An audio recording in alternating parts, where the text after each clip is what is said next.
الحمد لله وكفى والصلاة والسلام على سيد الرسل وخاتم الأنبياء أما بعد فأعوذ بالله من الشيطان الرجيم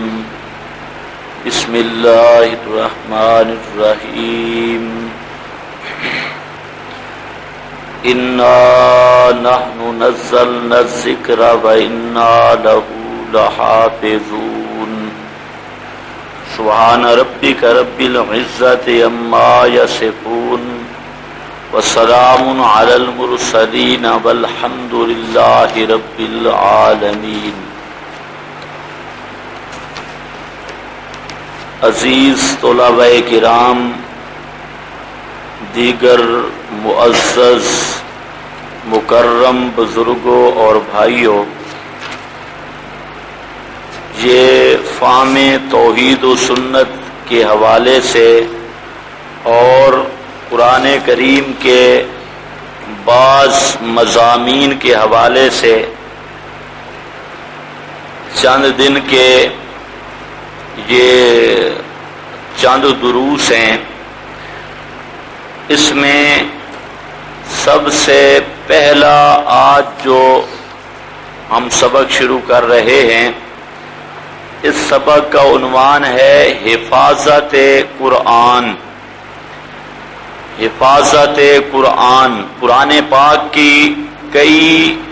شان خود قرآن اور سنت میں موجود ہیں، اور سب سے بڑی شان قرآن کریم کی یہ ہے کہ یہ کلام الہی ہونے کے ساتھ ساتھ قیامت تک محفوظ کتاب ہے. تورات، انجیل، زبور وغیرہ وہ بھی کتب الہیہ تھیں، اللہ تعالیٰ کی کتابیں تھیں، لیکن وہ کتابیں محفوظ نہیں رہیں. قرآن کریم وہ کتاب ہے جو محفوظ کتاب ہے. محفوظ ہونے کا مطلب یہ ہے کہ اللہ رب العزت نے قرآن کریم کو جس طرح نازل کیا، نبی پاک صلی اللہ علیہ وسلم نے صحابہ کرام علیہم الرضوان تک یہ قرآن پہنچایا. اس قرآن میں مخلوق کی طرف سے کوئی لفظ زیادہ بھی نہیں کیا گیا، نہ ہو سکتا ہے، اور کسی لفظ کی کمی نہ کی گئی نہ ہو سکتی ہے. زیادتی بھی نہیں ہو سکتی، کمی بھی نہیں ہو سکتی. اور تیسری بات، کسی لفظ کو اپنی جگہ سے ہٹایا بھی نہیں جا سکتا، جس کا نام تحریف ہے. کسی طرح کی تحریف لفظی، یعنی ایک لفظ کو دوسرے لفظ کے ساتھ بدل دیا جائے، یہ بھی اللہ رب العزت نے ناممکن کر دیا. اور اسی طرح اس کے اندر تغیر اور تبدل کی کوئی صورت بھی نہیں ہو سکتی. میں نے جو آیت تلاوت کی سورہ ہجر کی، اس میں اللہ رب العزت نے اسی حقیقت کو بیان فرمایا، انا نحن نزلنا الذکر وانا لہ لحافظون. فرمایا اس کلام پاک کو ہم ہی ہیں نازل کرنے والے، اور ہم ہی ہیں اس کے محافظ، حفاظت کرنے والے. یہ ایک مستقل مسئلہ ہے. اہل اسلام کا، تمام عالم اسلام کے مسلمان وہ یہی نظریہ رکھتے ہیں کہ یہ قرآن کریم جس طرح اللہ رب العزت نے نازل کیا، اسی طرح نبی پاک صلی اللہ علیہ وسلم نے اپنے صحابہ کرام تک پہنچایا، اور وہی قرآن منزل من اللہ، یہ صحیفہ ہمارے پاس موجود ہے. اس میں نہ تبدیلی ہوئی ہے، نہ تحریف ہوئی ہے، نہ کوئی لفظ بڑھایا گیا،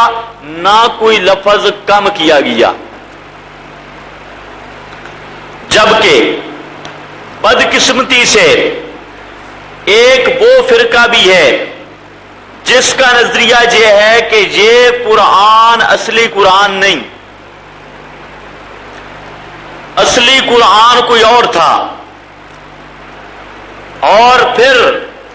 اس فرقہ امامیہ کے کچھ افراد یہ باور کرانا چاہتے ہیں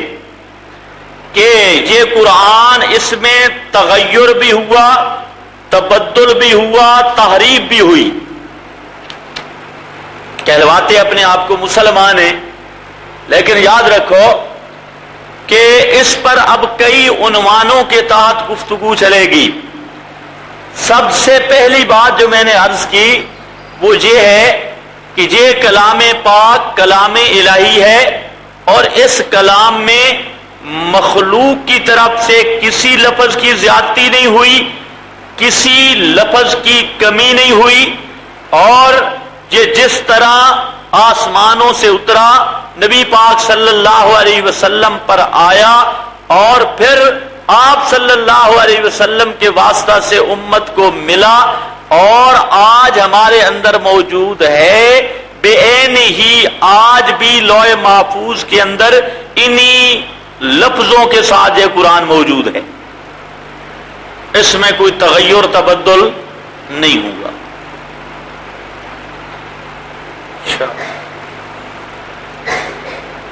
جبکہ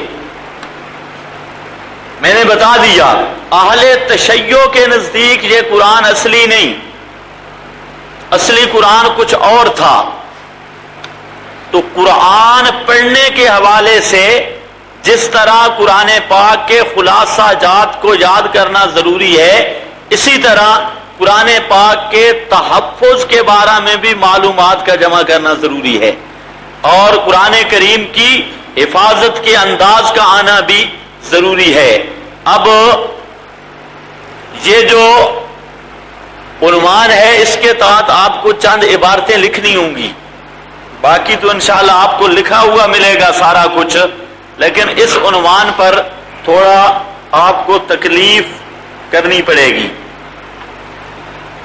یہ میرے پاس کتاب ہے اصول کافی، اور اصول کافی شیعہ مذہب کی معتبر ترین کتاب، جس طرح ہمارے ہاں بخاری شریف کا مقام ہے، اسی طرح اصول کافی کا اہل تشیع کے نزدیک مقام ہے، اور وہ کہتے ہیں کہ یہ کتاب ھذا کافٍ لشیعتنا، یہ کتاب ہمارے شیعوں کو کافی ہے، اور یہ بھی ان کا دعویٰ ہے، جہاں تک بعض نے لکھا کہ اس کو امام غائب پر پیش کیا گیا، وہ جو امام منتظر الغائب اس پر پیش کیا گیا، اور اس نے کہا ہے کہ ھذا کافٍ لشیعتنا، کہ یہ کتاب ہمارے شیعوں کے لیے کافی ہے۔ اور یاد رکھنا ہمارے ہاں جس طرح بخاری شریف کا درجہ ہے، اہل تشیع کے ہاں اسی طرح اصول کافی کا درجہ ہے۔ ہمارے ہاں سیاہ ستہ ہیں، بخاری مسلم، اب یہ لمبے عنوان ہیں، اور صرف اشارے چند میں کروں گا اور پھر اپنے موضوع پہ آتا ہوں۔ اہل تشیع کے نزدیک سیاہ اربع ہیں، 4 کتابیں، ہمارے ہاں سیاہ ستہ، ان کے ہاں سیاہ اربع، اصول کافی ان میں سے پہلا نمبر، ہماری سیاہ ستہ میں بخاری شریف کا پہلا نمبر، ان کی سیاہ اربع میں اصول کافی کا پہلا نمبر۔ اسی طرح فروع کافی ہے، تہذیب ہے، استبصار ہے، اور روضۃ الکافی، اور یہ ان کے بنیادی کتب ہیں۔ بہرحال یہ اصول کافی، اور اس اصول کافی کا میرے پاس صفحہ نمبر ہے 505، صفحہ نمبر 505۔ اس میں ایک واقعہ لکھتا ہے، کہتا ہے قال قرأ رجل علی ابی عبداللہ، ایک آدمی نے امام جعفر صادق کے سامنے قرآن پاک کا کچھ حصہ پڑھا، وَأَنَا أَسْتَمِعُ حُرُوفًا مِنَ الْقُرْآنِ، کہتا ہے میں سن رہا تھا قرآن کریم کے کچھ حروف، لَيْسَ عَلَى مَا يَقْرَأُهُ النَّاسُ، جو اس طرح نہیں تھے جس طرح لوگ پڑھتے ہیں۔ یہ راوی کہتا ہے، سالم بن سلمہ اس کا نام ہے، یہ امام جعفر صادق کا شاگرد ہے، یہ بتاتا ہے کہ میں سن رہا تھا امام جعفر صادق کے سامنے ایک آدمی نے قرآن پاک پڑھا، لیکن قرآن کیسا پڑھا؟ لیسا علی ما یقرأ الناس، قرآن ایسے پڑھا کہ جس طرح لوگ پڑھتے ہیں اس کے خلاف تھا، جس طرح عام لوگ پڑھتے ہیں اس طرح اس نے قرآن نہیں پڑھا۔ فقال ابو عبداللہ، ابو عبداللہ کنیت ہے امام جعفر صادق کی، کہتے ہیں ابو عبداللہ نے فرمایا کف عن هذه القراءة، اس قراءت سے رک جاؤ، اقرا کما یقرأ الناس، اس طرح پڑھو جس طرح لوگ پڑھتے ہیں، حتی یقوم القائم، حتی کہ یقوم القائم، حتی کہ وہ ہمارا 12واں امام آئے گا مہدی، وہ آئے گا تو اس وقت تک قرآن اس طرح پڑھو جس طرح لوگ پڑھتے ہیں، اصلی اس کی قرات نہیں کرنی۔ جب یقوم القائم جب آئے گا وہ امام آئے گا اس وقت قرأ فإذا قام القائم قرأ کتاب اللہ عز وجل علی حدہ وأخرج المصحف، کہتے ہیں کہ وہ امام غائب آ کر کتاب کو علی حد ہی پڑھے گا اپنی حد پر، اور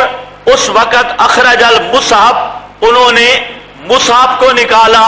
الذی کتبہ علی، اس نسخہ کو نکالا جس کو حضرت علی نے لکھا تھا، وقال اخرجہ علی الی الناس، اور وہ نسخہ جو حضرت علی نے بقول ان کے لکھا تھا اس کے بارے میں اس نے کہا کہ حضرت علی رضی اللہ تعالی عنہ یہ نسخہ لے کر لوگوں کے پاس گئے، ہینا فرغ منہ، جب اس سے فارغ ہوئے، وکتبہ، اس کو لکھا، فقال لهم ھذا کتاب اللہ، صحابہ کرام کے پاس جا کر حضرت علی نے وہ پیش کیا نسخہ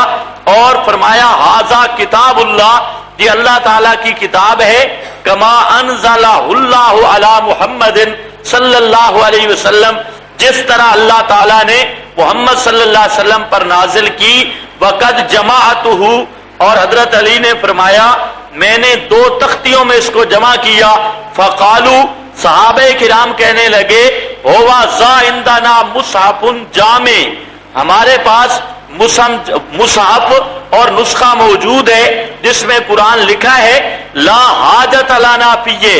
اس نسخہ کی ہمیں کوئی ضرورت نہیں۔ فقال اما واللہ، حضرت علی نے فرمایا اما خبردار، واللہ ما ترونہ بعدا یومکم ھذا ابدا، فرمایا آج کے بعد اس قرآن کو تم کبھی بھی نہیں دیکھ سکو گے۔ تو اصول کافی کی یہ عبارت بتا رہی ہے کہ اصل قرآن امام مہدی کے پاس ہے، اور جب امام مہدی آئے گا اذا قام القائم، جب وہ مہدی آئے گا وہ اصل قرآن لائے گا اور اصلی قرآن پڑھے گا، اور وہ قرآن حضرت علی نے جمع کیا، صحابہ کرام کے سامنے پیش کیا، صحابہ کرام نے معاذ اللہ اس کو لا حاجت لنا کہہ کر ٹھکرا دیا، اور اس کے بعد حضرت علی ناراض ہو گئے اور فرمانے لگے کہ اس قرآن کو جو اصلی قرآن ہے اس کو اس وقت تک تم نہیں دیکھ سکتے حتیٰ یقوم القائم، حتیٰ کہ امام مہدی آئے اور وہ پھر اصلی قرآن پیش کرے گا۔ آپ اندازہ فرمائیں یہ کوئی معمولی کتاب نہیں، یہ اصول کافی ہے، اور اس نے تو سرے سے اس قرآن کے قرآن ہونے کا بھی انکار کیا کہ اصل قرآن یہ ہے ہی نہیں، اور صرف یہ بھولا چھولا نہیں، شیعہ مذہب کے ہاں 2000 سے زائد روایات، 2000 سے زائد روایات وہ اسی پر ہیں کہ یہ قرآن اصلی نہیں، یہ محرف شدہ ہے اور تبدیل شدہ ہے، اور جس طرح اللہ نے اس قرآن کو نازل کیا یہ اس طرح کی کتاب نہیں ہے، بلکہ اس کے اندر زیادت بھی ہوئی، نقصان بھی ہوا، بلکہ اصل جو ان کا مذہب ہے وہ یہ ہے کہ یہ قرآن منزل من اللہ کے قرآن نہیں ہے، وہ قرآن مہدی کے پاس ہے، اصلی قرآن جب مہدی آئے گا تو اس قرآن کو لائے گا۔ اب یہ کتاب ہے الاحتجاج تبرسی،